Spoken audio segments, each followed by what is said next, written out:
మీరు ఈ ప్రపంచంలోకి ఒట్టి చేతులతో వచ్చారు, కానీ వెళ్ళేటప్పుడు మాత్రం మోయలేనంత బాధని మూట కట్టుకొని పోతున్నారు. ఎప్పుడైనా కూర్చొని ఆలోచించారా మీ జీవితంలో వస్తున్న ప్రతి కష్టానికి, ప్రతి కన్నీటికి కారణాలేంటో?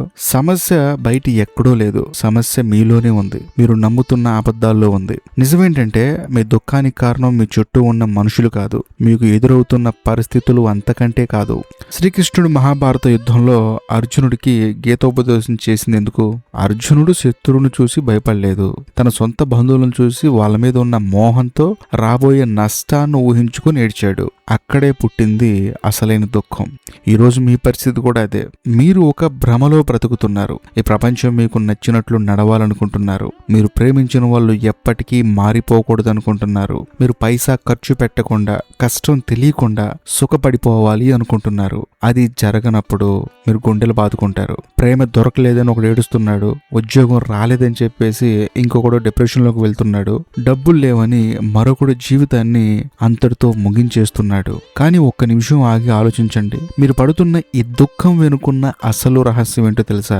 మీరు దేనికోసం అయితే ఏడుస్తున్నారో దాన్ని సాధించడానికి మీరు కనీసం చిన్న ప్రయత్నం కూడా చేయట్లేదు. ఇది పచ్చి నిజం. మీరు రూమ్ లో ఫ్యాన్ కింద కూర్చొని చేతిలో ఫోన్ పట్టుకొని మీకు సంబంధం లేని విషయాల గురించి వీడియోస్ చూస్తూ, కనీసం మీకు ఉపయోగపడని విషయాలను చూస్తూ నా జీవితం ఎందుకు ఇలా తగలబడింది అని దేవుని తిట్టుకుంటున్నారు. నిజమేంటంటే మీ దుఃఖానికి తగ్గ పురుషార్థం, అంటే మీ కష్టానికి తగ్గ ప్రయత్నం మీ దగ్గర లేదు. మీకు కోట్లు సంపాదించాలనే ఆశ ఉంది, కానీ పొద్దున్నే 4 నిద్ర లేచి ఓపిక లేదు. మీకు సమాజంలో గొప్ప పేరు రావాలి, కానీ 4 పుస్తకాలు చదివి జ్ఞానం పెంచుకునే శ్రద్ధ లేదు. మీరు ఏడ్చి ఏడిపేమో హిమాలయాలంత పెద్దగా ఉంటుంది, కానీ మీరు చేసే ప్రయత్నం మాత్రం చీమంత కూడా ఉండదు. శ్రీకృష్ణుడు భగవద్గీతలో ఒక మాట అంటాడు, మనిషికి కేవలం కర్మ చేసే అధికారం మాత్రమే ఉంది, ఫలితం మీద లేదు అని. కానీ మీరు ఏం చేస్తున్నారు? పని మొదలు పెట్టక ముందే రిజల్ట్ గురించి ఊహించుకొని ఆ ఊహల్లోనే బతికేస్తూ అది కాస్త అటు ఇటు అవ్వగానే కొప్పుకూలిపోతున్నారు. మీరు అనొచ్చు, మరి మనం అందరం పనిచేసేది ఫలితం కోసం కదా అని చెప్పేసి. ఫలితం కోసం పనిచేయడం వేరు, ఫలితాన్నే ఊహించుకొని కూర్చోవడం వేరు కదా. అక్కడ పని ఉంది, ఇక్కడ పని లేదు. ఈ రోజులో చాలా మంది డిప్రెషన్, యాంగ్జైటీ అనే పెద్ద పెద్ద పదాల వెనుక వాళ్ళ లేజీనెస్ ని దాచేస్తున్నారు. కూర్చుని ఏడవడం చాలా ఈజీ, ఎందుకంటే దానికి ఎలాంటి ఎఫర్ట్ అవసరం లేదు. కానీ లేచి నిలబడి నీ కన్నీళ్లు తుడుచుకొని నీ శత్రువుతో కాదు, నీ లోపల ఉన్న బద్ధకంతో యుద్ధం చేయడం మాత్రం చాలా కష్టం. మీరు పడుతున్న ప్రతి బాధ వెనుక మీరు తప్పించుకున్న ఒక బాధ్యత ఉంటుంది. మీరు అనుభవిస్తున్న ప్రతి అవమానం వెనుక మీరు చేయకుండా వదిలేసిన ఒక కష్టం ఉంటుంది. వినడానికి ఇది చాలా ఘోరంగా ఉన్నా మీ మనసును గాయపరిచేలా ఉండొచ్చు, కానీ నిజం ఎప్పుడూ చేదుగానే ఉంటుంది. మనం ఒక వింత ప్రపంచంలో ఉన్నాం. ఇక్కడ ప్రతి ఒక్కరికి సక్సెస్ కావాలి, కానీ ఎవరికి ఆ సక్సెస్ వెనుక ఉండే నరకం మాత్రం వద్దు. మీరు పడే దుఃఖం తీవ్రత ఎంత ఉందో దాన్ని జయించడానికి మీరు చేసే ప్రయత్నం తీవ్రత కూడా అంతే ఉండాలి. యథా దుఃఖం తదా పురుషార్థం. బాధ పెద్దదైనప్పుడు నీ పోరాటం అంతకంటే పెద్దగా ఉండాలి. కానీ మీరు ఏం చేస్తున్నారు? ఒక ఎగ్జామ్ లో ఫెయిల్ అయితే జీవితం అయిపోయిందని ఫిక్స్ అయిపోతున్నారు. ఇదే మీ పోరాటం, ఇదే మీ పురుషార్థం. మనం ఎందుకు ఈ ట్రాప్ లో పడిపోతున్నాం? మనకంతా తెలుసు, అయినా సరే ఎందుకు ఏడుస్తూ కూర్చుంటున్నాం? నిజమేంటంటే మనం ఒక భయంకరమైన ఇల్యూజన్ లో బ్రతుకుతున్నాం. ఈ కాలం యువతకు ఉన్న అతి పెద్ద జబ్బు ఏంటో తెలుసా? ఇన్స్టెంట్ గ్రాఫికేషన్. ఇది చాలాసార్లు చెప్పాను. అనుకున్నది అనుకున్న మరుక్షణమే చేతిలోకి వచ్చేయాలి. రీల్స్ లాగా జీవితంలో కూడా అరసెకండ్లోనే మారిపోవాలి. కానీ జీవితం రీల్ కాదు, అదొక రియాలిటీ. శ్రీకృష్ణుడు తన జీవితంలో ఎప్పుడైనా షార్ట్ కట్లు వెతికాడా? ఆయన పుట్టిందే జైల్లో, పుట్టగానే కన్న వాళ్లకు దూరం అయ్యాడు, సొంత మేనమామే చంపాలని చూశాడు, రాజ్యాన్ని వదిలేసి ద్వారకకు వెళ్ళవలసి వచ్చింది. ఆఖరికి తన వంశం మొత్తం కళ్ళ ముందే నాశనం అవుతుంటే చూస్తూ నిలబడ్డాడు. భగవంతుడై ఉండి కూడా ఆయన ఇన్ని కష్టాలు పడ్డాడు. మరి మనమెంత? మీరెందుకు మీ జీవితం పూలబాటలా ఉండాలని కోరుకుంటున్నారు? ఈ రోజు మీరు పడే బాధలన్నిటికీ మూలం మీ మైండ్ సెట్. మీరు కష్టాన్ని ఒక శాపంగా చూస్తున్నారు, కానీ కృష్ణుడు కష్టాన్ని ఒక అవకాశంగా చూడమన్నాడు. మనం ఏం చేస్తున్నామంటే ప్రతి చిన్నదానికి ఒక ఎక్స్క్యూజ్ వెతుక్కుంటున్నాం. నాకు సరైన బ్యాక్గ్రౌండ్ లేదు, నా దగ్గర డబ్బులు లేవు, నన్ను ఎవరు సపోర్ట్ చేయట్లేదు, ఇలాంటి సోది కబుర్లు చెప్పుకుంటూ కంఫర్ట్ జోన్ లో పడుకుంటున్నాం. మీ కంఫర్ట్ జోనే మీ జీవితానికి పట్టిన అతి పెద్ద శని. నిజమేంటంటే మీకు సుఖం కావాలి, కానీ సుఖం విలువ తెలియడానికి అవసరమైన దుఃఖం మాత్రం వద్దు. నువ్వు ఎండలో నడవకపోతే నీకు నీడ విలువ ఎలా తెలుస్తుంది? ఆకలితో అల్లాడకపోతే అన్నం పరబ్రహ్మ స్వరూపం అని ఎలా అర్థమవుతుంది? ఉంది. అర్జునుడికి యుద్ధం చేయకుండానే రాజ్యం వచ్చేసి ఉంటే దానికి ఇంత విలువ ఉండేదా?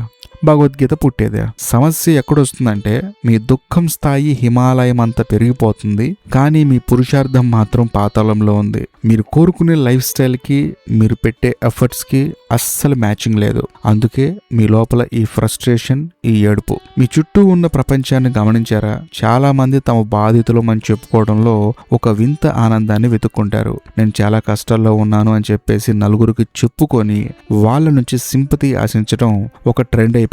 కానీ కృష్ణుడు అర్జునుడికి సింపతి చూపించలేదు. యుద్ధంలో కూలబడిపోయిన అర్జునుడిని చూసి జాలి పడలేదు. పైగా నువ్వు మాట్లాడుతున్న మాటలేమో పండితుల్లా ఉన్నాయి, కానీ నీ చేతలు మాత్రం పిరిగి వాళ్ళ ఉన్నాయి అని మొహం మీద చెప్పాడు. నిజమేంటంటే ఈరోజు మీ మైండ్ సెట్ కూడా ఒక మాయలో బ్రతుకుతోంది. మీరు దేనినైతే కష్టం అనుకుంటున్నారో అది నిజానికి కష్టం కాదు, అది మీ బాధ్యత. కానీ మీరు ఆ బాధ్యతని ఒక భారంగా చూస్తున్నారు. ఒక స్టూడెంట్ చదవడానికి కష్టంగా భావిస్తాడు, ఒక ఉద్యోగి పని చేయడాన్ని నరకంగా చూస్తాడు, ఒక వ్యాపారి రిస్క్ తీసుకోవడానికి భయపడతాడు.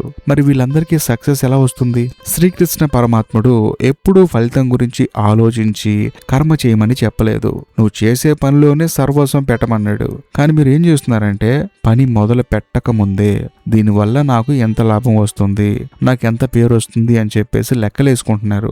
ఆ లెక్కలు తప్పినప్పుడు, మీ అంచనాలు తారుమారైనప్పుడు మీ మనసు విరిగిపోతుంది. అక్కడి నుంచే డిప్రెషన్ స్టార్ట్ అవుతుంది.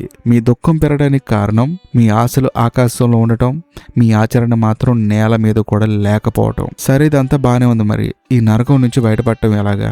ఈ ఏడుపు, ఈ ఫ్రస్ట్రేషన్ ఆపడం ఎలా? దీనికి ఒకటే మార్గం.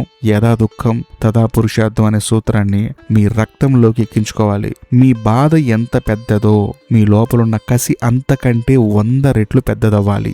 అందులో మొదటి స్టెప్ బ్లేమ్ గేమ్ ఆడటం ఆపేయాలి. మీ లైఫ్ ఇలా తగలబట్టడానికి మీ నాన్నగారు కారణం కాదు, మీ ఫ్రెండ్స్ కారణం కాదు, మీ సిచ్యువేషన్ అంతకంటే కారణం కాదు.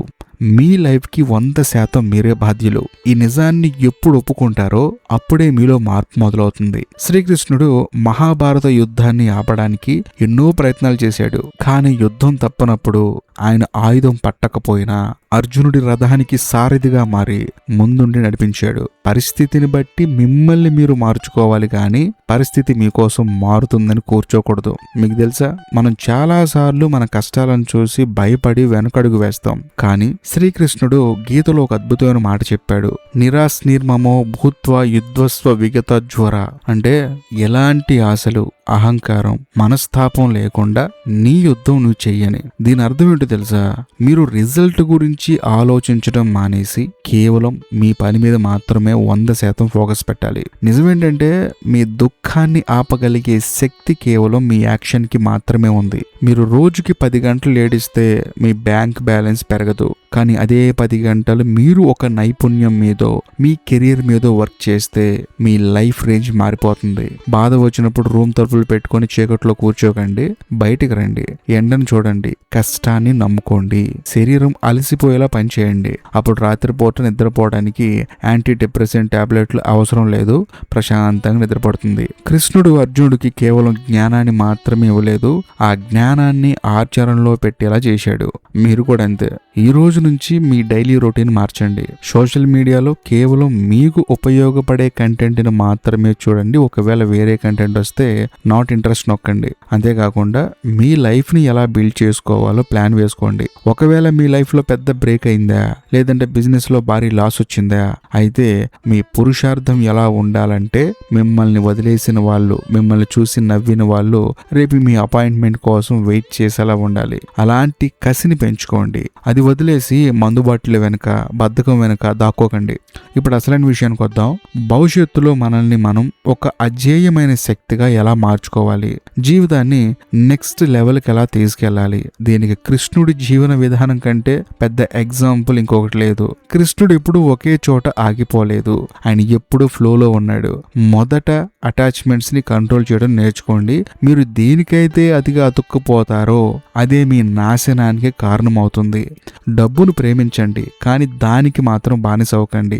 మనుషులను గౌరవించండి, కానీ వాళ్ళే మీ ప్రపంచం అనుకోకండి. ఎందుకంటే ఈ భూమి మీద ఏది పర్మనెంట్ కాదు. కృష్ణుడు సర్వసంగ పరిత్యాగి కాదు. ఆయన రాజు, భోగాలను అనుభవించాడు, కానీ దేనికి లొంగిపోలేదు. ఆ డిటాచ్మెంట్ మీలో కూడా రావాలి. మీకు తెలుసా, జీవితంలో ప్రతిదీ మన ప్లాన్ ప్రకారం జరిగితే అందులో మజా ఏముంటుంది? అన్ప్రెడిక్టబిలిటీ, అంటే రేపేం జరుగుతుందో తెలియని ఆ రిస్క్ లోనే అసలని కిక్కుంది.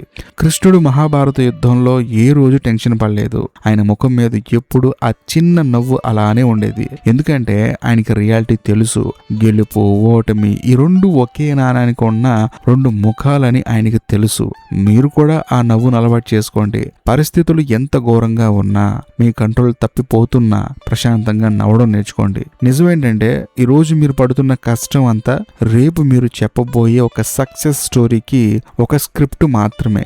కథలో హీరోకి కష్టాలు లేకపోతే ఆ సినిమా ఎవరైనా చూస్తారా?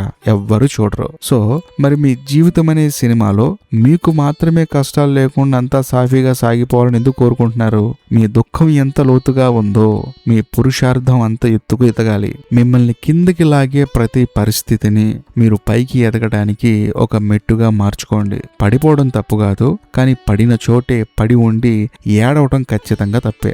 మరీ ముఖ్యంగా మీ చేతుల్లో ఉన్న పనిని ఒక యజ్ఞంలా చేయండి. ఫలితాన్ని ఆ కృష్ణుడికే వదిలేయండి. కానీ ప్రయత్నంలో మాత్రం మీ రక్తాన్ని చెమటగా మార్చండి. గుర్తుపెట్టుకోండి, ఈ ప్రపంచం కేవలం గెలిచిన వాడి చరిత్రను మాత్రమే గుర్తుపెట్టుకుంటుంది, ఏడ్చిన వాడి కన్నీళ్లను కాదు.